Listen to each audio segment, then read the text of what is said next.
All right, ladies and gentlemen, welcome back to International Podcast Day. And our next special speaker is doing some amazing things out there. She is the host of Profit with a Plan podcast. She is helping entrepreneurs to grow profits and drive growth, as we all are entrepreneurs out there. So you definitely want to pay attention, not just to her podcast, but also listen to what she's going to share on the International Podcast today. And so we are honored to have Marcia Riner joining us here today. What is going on, Marcia? How's your day going so far for you? Hey, Scott. Hey, listeners. It's going great. I am preparing for a really big day coming up next month for me. So I am fully engulfed in listening to really cool people share some really cool ideas. And it's like, it's great. And to see that you're doing the same thing, I'm just having a wonderful time. Well, what's the big event? What? Tell us what you're working on. Come on, share. Thank you. Drop that little nugget without telling us what it is. Right? Okay, so I am, so let me give you a little back history first. Sure. So about a year and a half ago, I created my podcast called Profit with a Plan. So I could give myself a little bit of expert status and start to get my movement going. And what happened out of it, first of all, to follow up on your previous speaker's comment, it's dare to suck. And I sucked so friggin' bad. It was horrific. I had friends go, who is that person on that video? Because I was trying to make it perfect. I had the hair and the makeup and the sound, and I'm leaning in, and I had a sexy voice, and it was horrible. Oh my gosh. So with that entail, I just recorded episode 76. So I'm rocking my way towards 100. Thank you. And from there, I've gotten some really cool things that I've learned along the way. And so I'm taking all of that interview skill and the ideas that I've gotten, and I'm creating a summit. And this summit is called the Big Profit Strategy Summit. And I'm taking 20 experts in their world to talk about considering what has happened to businesses this year. What would be the one strategy you would recommend to help businesses become profitable and kickstart 2021? And I'm just loving the responses and the answers I'm getting. It's just so juicy and exciting to hear. So that's where I've been living. Good stuff. I love it. So that's, coming up on 80 episodes, doing it for over a year now. You know, did you ever think you were going to have a virtual summit when you started back off, or how has things changed for you on what your focus? I mean, obviously Uncle COVID has affected all of us in a variety of ways, right? Right. Uncle COVID. We'll call it Wicked Witch COVID. Yeah. Yeah. But what would you say when you look back now? Where do you? What's been probably the most surprising thing that's come from having your podcast? It doesn't matter what I look like, what it sounds like. It's all about the content. Mm-hmm. And if you're providing tremendous value to your listeners, they're gonna like it and they're gonna come back, and that's what they want. And it's not me throwing up on them. It's me sharing some ideas, but then bringing in some really cool people like you're doing. Bring in some really cool people to talk about some really great ideas and build off of that. And it's just been such a, I think I found my lane. It's gotten really comfortable, and I just go with it. Yeah, that's a great point. I think you've hit that stride and figured out, okay, this is the game I want to play in.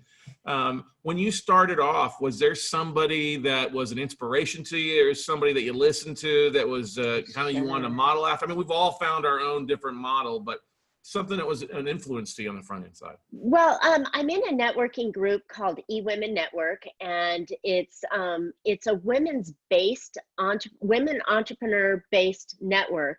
But we have tons of what we call emails in there. And isn't that cute? That is cute. So Sandra Yancey's the founder, and back in 2018, she said, this is the wave of the future. You gotta be doing this. So she said, go get some, microphone and, build yourself this and do that. And then I did it, and I launched, and it was great. Now I go and I look at what other people are doing, and I find that, those that rant for their own time, I listen a couple times and then I kind of turn off. And, there's a wide variety, from anywhere from like 2-minute snippets to, hour-long shows, and partnerships. And, there are just so many nuances that make podcasting really cool. But I think the biggest shift for me, which I really love, is taking it from just the sound to the video, and using YouTube and using the streaming companies that are out there, because people want to engage. Right. And they can't engage if they can't see you and find out if they even like what you look like or what you sound like, or, how your mannerisms are. I think that was like the icing on the cake for me. Well, I think I agree wholeheartedly with you. I think we're all in the media space these days, and with video dominating everything, and every channel, every social media platform bringing on video as a major aspect, you've got to be in that, or you're really missing out on over half your audience, right? Right. But it's a scary place, I mean, like I said, my first couple of videos were horrible. And it took me 3 hours to put together a 20-minute video, because I kept, judging myself and looking past it. But to take your thought even further, video right now, I had a guest. I've actually had several of my guests on my summit right now, because I'm all pre-recording it, talking about putting emails or videos embedded in your emails, because folks don't want to read anymore. We text like crazy, but it's absolutely necessary that you're in front of a camera and you're comfortable enough to look at that little dot and say, hey, I'm Marcia, I'm vulnerable here, and I'm going to share some really cool ideas with you. And they love it. They do. Amen to that. And that's such a great counsel out to those that are struggling. Like, okay, we've had people on it, like, I'm just audio, I'm not comfortable with the video side. I'm like, well, at some point you got to get comfortable, because either you're getting on that train or it's going to run you over. And those that are comfortable with video are going to take away your listeners in a variety of fashion, right? Yeah. And it's a perfect platform. It really is, because like you mentioned, the Wicked Witch COVID is sitting here in our life right now. And, we're trapped at home for the most part, and we're looking for inspiration. We're looking for ideas, and we've got an opportunity of listeners that are really wanting to hear what we have to say. And this is the perfect medium to get it to them, because they can listen or watch, or on the treadmill, or driving in the car, or, cut the headphones on while they're pretending they're doing something else. I mean, there's a commercial on TV that cracks me up right now. And the guy is sitting there, and he's like, today is a wonderful morning, or whatever, and the birds are singing, and he's running around, and he's got this beer and 12 different screens. And then when it cuts to, he's doing a line item review with somebody on Zoom, and he looks like he's gonna die, because, and on line 45 we want to change this to put in that. And he's just like, because people are dying, they need something. And it's our job as podcasters and as influencers and experts in our world to share our message, because people need that. So I think we're doing a disservice if we're not podcasting and we're not doing the video. Have I got that across yet? Totally. Yeah. I think we all agree to that, because that's, I think, no offense, because we can't meet in person like we're used to, and networking. Right. We've got to get, and honestly, this is what I love about the Zoom. I mean, sometimes we all get zoomed out in Zoom meetings, but it's this. And Zoom butt.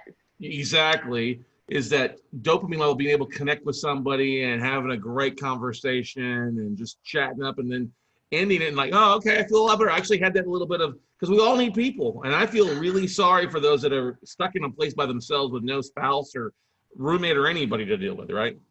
Yeah, or even the flip side of that. Don't get me wrong, I love my kids, and I'm I'm the G word, but I don't use that. I call myself Mina. But I have a young grandbaby here, and they finally went back out to the world on Monday, and it's like, you know, because they're, oh my gosh, it's like, what are you doing for lunch? Why are you working? What are you doing upstairs? How come we can't, and I'm like, oh my God, leave me alone. I'm working, because so I don't know.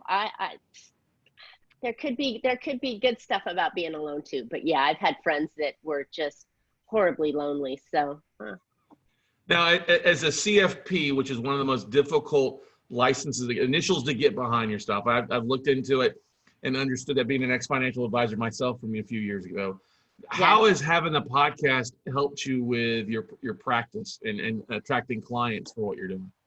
Yeah, first of all, CFP is a certified financial planner, and it gives you the authority to call yourself a planner as well as plan for your clients. I evolved a few years ago, and I no longer work in the investment world and the financial, nuts and bolts of retirement and savings and all that. But I took that knowledge and I made a new field for myself. And I'm probably not the only one, but I'm one of probably a very few that are focusing on planning for your business as a business strategist. And it's a little odd because I do this planning for people that really don't know they need me until someone says, "Hey, what's your plan? What's the plan for your business for your year one, or what's your plan for your year five?" And if they can't articulate that, then you got to say, Marcia needs to talk to you. Mm-hmm. But I had the challenge of getting myself out there as a business strategist and being able to get out and find clients. And this platform of podcasting allowed me to create that expert status and share my knowledge and wisdom. And I don't think I could have done it if I was just trying the old fashioned way of networking or buying ads or, door knocking or, cold calling and that kind of stuff, because I really didn't have that authority or experience to say that I can really help you. But then I could say, hey, I'm now an author, which I wrote a book called Big Profit Strategy or Big Profit Secrets. And then I'm doing these podcasts all around profitability in businesses.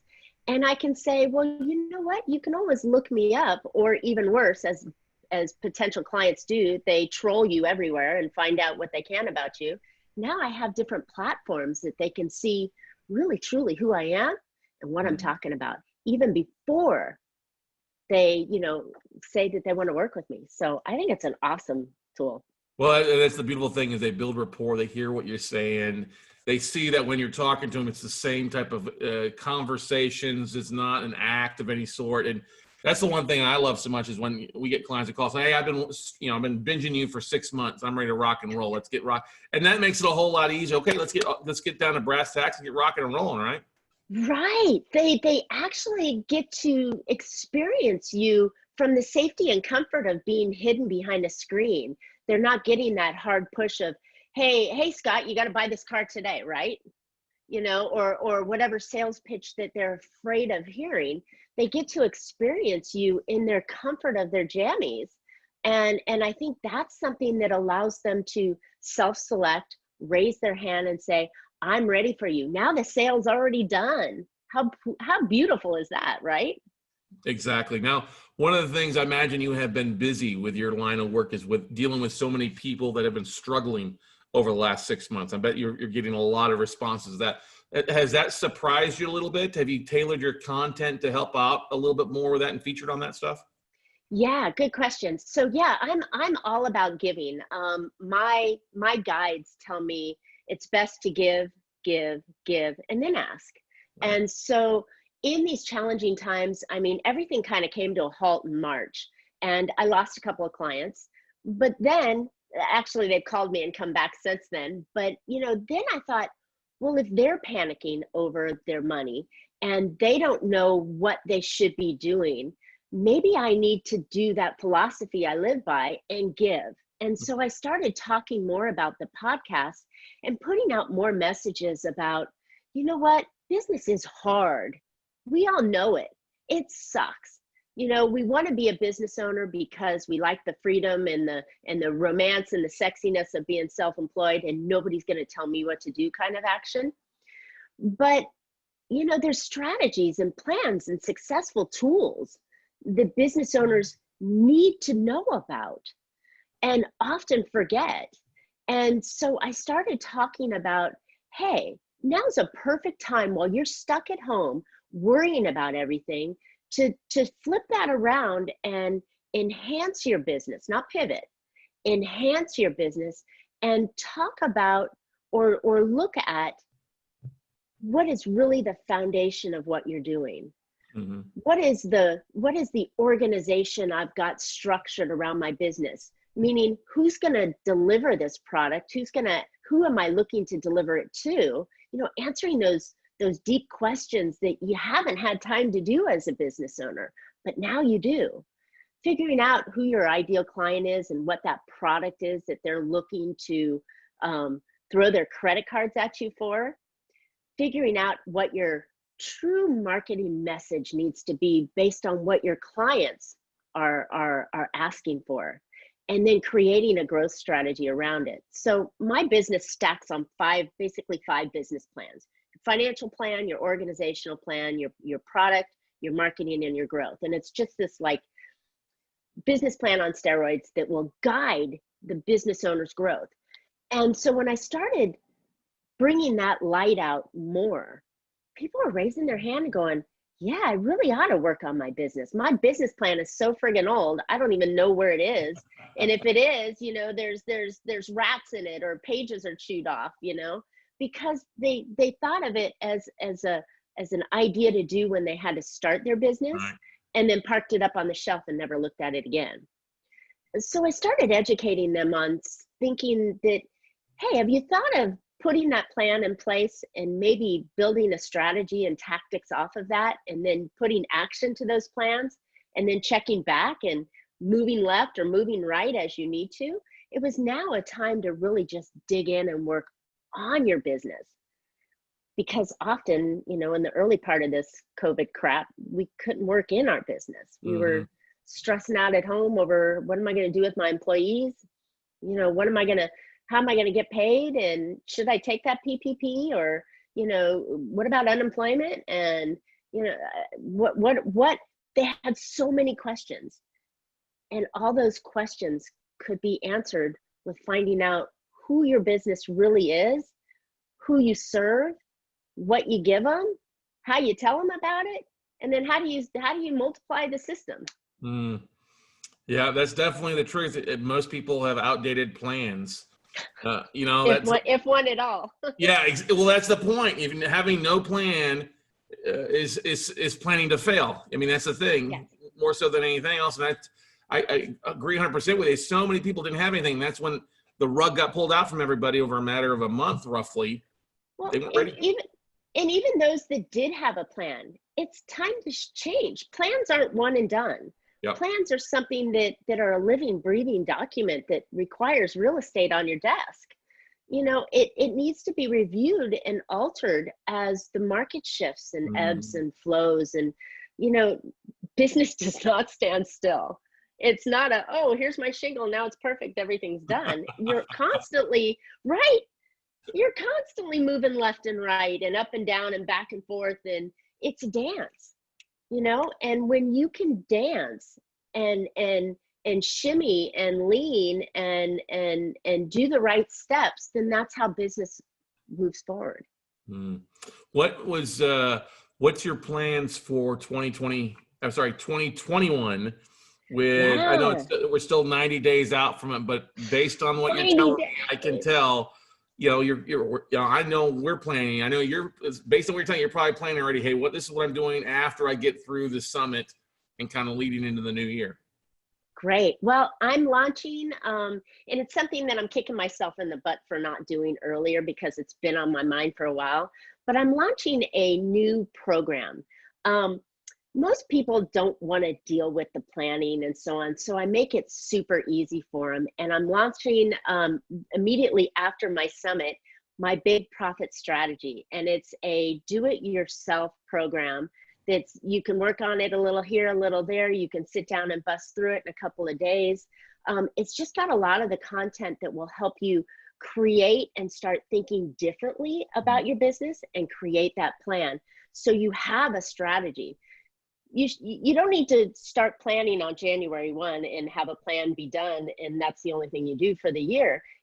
Like I said, it's a living, breathing document. So you should be starting now and then working on it again in November and working on it again in December and changing it a little bit in January and getting ready for it in February. It's always moving. So if you have that foundation in place, and I make it super simple for you, and it's all recorded, so it's easy to go, and there's a couple of Facebook groups and Q&A times, so it's not like, you know, solely on your own, but it's I think it's needed, and it's the way of the future. They say that courses, the number of courses and the revenue of courses, online courses, is going to be huge. So it's an opportunity in a market, in a marketplace that is like clamoring for, you know, self-improvement, business improvement, do it on your own. So I feel like I'm late to the game, but I think I'm still very early in the game on building an online course. Well, and that's why I think it's a bit, you know, they expect to be $1 billion industry, huge $1 billion industry, and we're needing it because we're still stuck at home. Who knows how long we're going to be at home, and it won't, you know, everything back. Now, looking back at what you've accomplished in your podcast for the last year and a half, what's one thing besides getting rid of the big hair and the, you know, and the glam up in the front part there? Nothing wrong with that. But what's one thing along the way that you're like, I should have done this a little bit sooner, or what bit of advice can you give to those that are listening to it that are starting to get rock and rolling and maybe fixing one path? Yeah. Don't make it all about you. My first, 20, 25 podcasts were all about me sharing my ideas because I was afraid, I was chicken to think that anybody would ever want to be on my podcast. And now I haven't recorded a solo podcast in 50 podcasts. And every Tuesday I manage to find somebody, even if it's like Monday morning going, oh shit, I don't have a podcast guest. I go out to the world and there's people now reaching out to me going, hey, I would love to be on your podcast. I'd love to be on your podcast. And it's awesome. My next thing I'm going to do, and I think when I hit 100, that's my goal after the champagne. I'm going to start reaching out to sponsors, because right now my business sponsors me.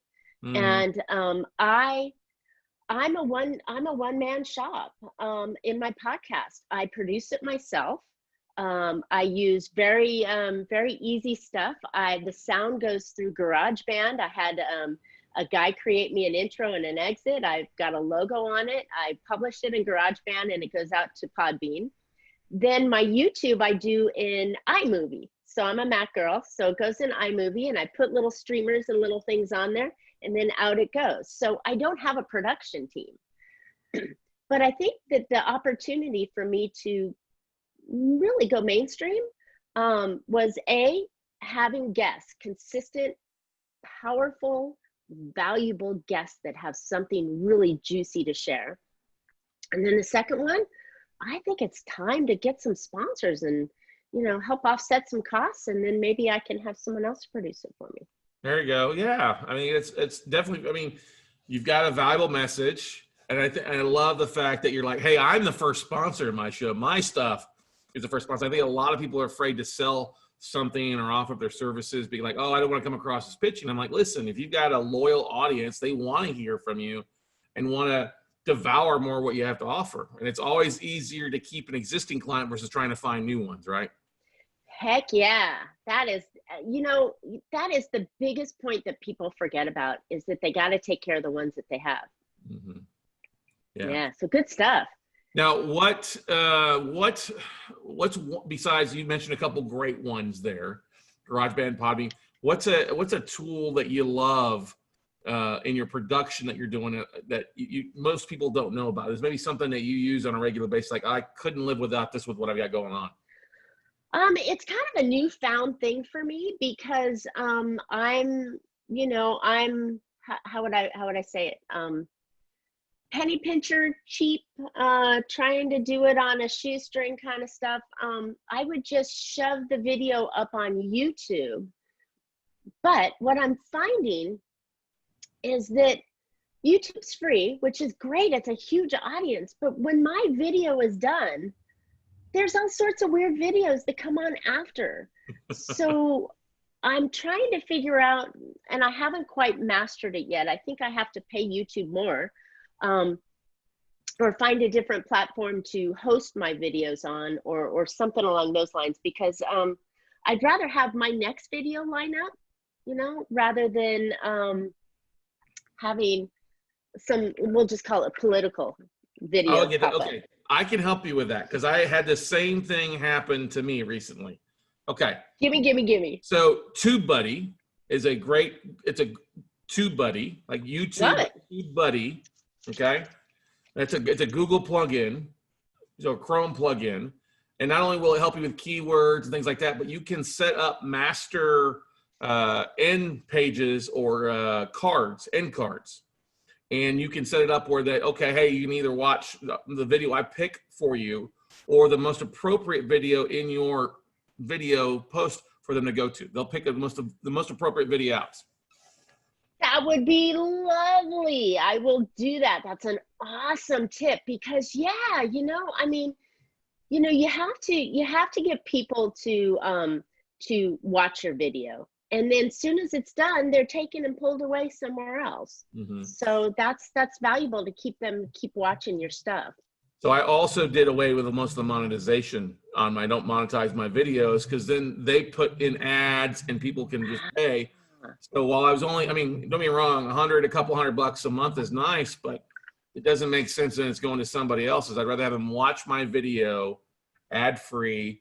And then when the TubeBuddy would allow it to set up the end cards where it's like, okay, subscribe or watch the most appropriate video for that person, and it's unique. I like that. All right, cool. I'm gonna go hit that up. I think the other thing is Canva. Canva, you know, I create my tiles and my thumbnail through Canva, and it's, you know, it's branded and it comes along. So instead of having that kind of funny face, the two frozen people going, stroke face. Yes, you got it. You got to screenshot that one for us. So instead of having the goofy face, you know, you have a nice tile that shows up as the thumbnail on it. And, you know, yeah, that was the greatest. Those are the greatest little tips. So I love it. This has been awesome. Yeah. Marcia, I want to say thank you so much for coming on International. I'm running here, International Podcast Day 2020. What's the best way for our listeners and people watching us to reach out to you, to follow more about what you're doing and find out all the goodies you got rocking and rolling? Love it. Well, I'll give you 3 quick ones. You got my Profit with a Plan podcast. It's at profitwithaplan.com or hit up YouTube Profit with a Plan. And then my Big Profit Strategy Summit, which is at bigprofitsummit.com. And I think those are the 2 best places to go grab me. My company is Trajectory Consulting, and I'm Marcia Riner. I'm a business strategist on a mission.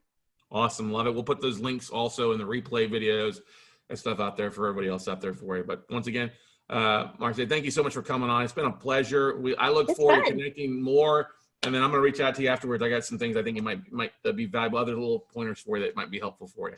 Love it. This is great. You know, we connected through 2 Comma Club. I'm really proud of you for being in there with me. I know it's a struggle to make things rock, and we're doing it. And what you're doing for podcasters and on International Podcast Day, doing an all-out podcast-a-thon, I think it's great. And I thank you for giving me a platform to share my stuff on. So. Well, thank you so much for showing up and playing full out with everybody out here and sharing the good, the bad, the ugly, because we all have moments out there. Nobody's perfect, but we look forward to it. And I'm so looking forward. I'm going to reach out to you to have you on my podcast as well later on. Would love it. We'll podcast swap because I'm sure your value is going to help my listeners as well. So, all right, cool. Thanks, Marcia. See you later. All right. Good stuff there, everybody.